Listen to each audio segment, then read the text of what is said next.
Very well. Thank you. Thank you. Thank you, Senator. Organize your thoughts. Senator Malala, 5 minutes. Thank you, Mr. Speaker. I'd like to make my humble submission by reminding the members of the National Assembly that in 2010, the country went to a vote and voted in our new constitution, which was promulgated the same year. Mr. Speaker, the same constitution established the Senate and defined the role of the Senate. Article 174 of our Constitution gave the Senate the legal mandate and the Constitution mandate to protect devolution. Mr. Speaker, I want to state here categorically, the way my colleague has stated, that Constituency Development Fund is a duplication of devolution. And therefore, it is the mandate of this House to fight for the CDF to be removed from members of National Assembly and be redirected to county governments. Because, Mr. Speaker, we cannot be playing with people who do not even understand their roles. The Constitution clearly states the role of the Senate and the role of the National Assembly.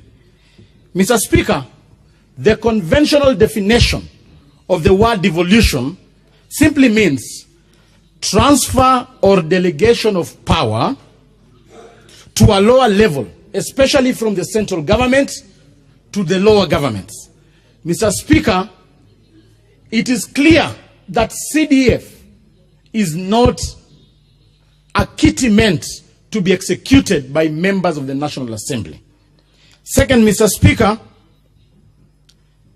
I was surprised by the sentiments by honorable members who have very good reputation outside here, yesterday in the National Assembly, who wanted to demean the Senate. And these resurrected my urge of us reviewing the Constitution and, Mr. Speaker, going to the extremes of even abolishing constituencies, because we are overrepresented. If you have elected 47 senators to represent counties, which constituencies clustered together are counties. So if you've elected Cleophas Malala to represent the county of Kakamega, what business do you have to elect 12 other people to come and represent Kakamega County? So we shall be moving an amendment to the Constitution to abolish constituencies so that we just only have senators to represent their counties and forget about constituencies.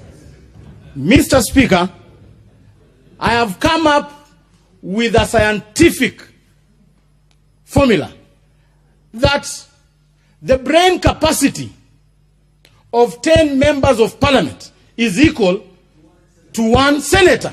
Order, Senator. Order, Senator. Mr. Speaker, it is scientific. Order. It is Order, I Senator. can prove. Order. Proceed. Proceed. Thank you for making me to proceed without withdrawing. So it is a fact and it remains a scientific fact. And therefore, Mr. Speaker, when you go to the National Assembly, you will realize that we have 349 people.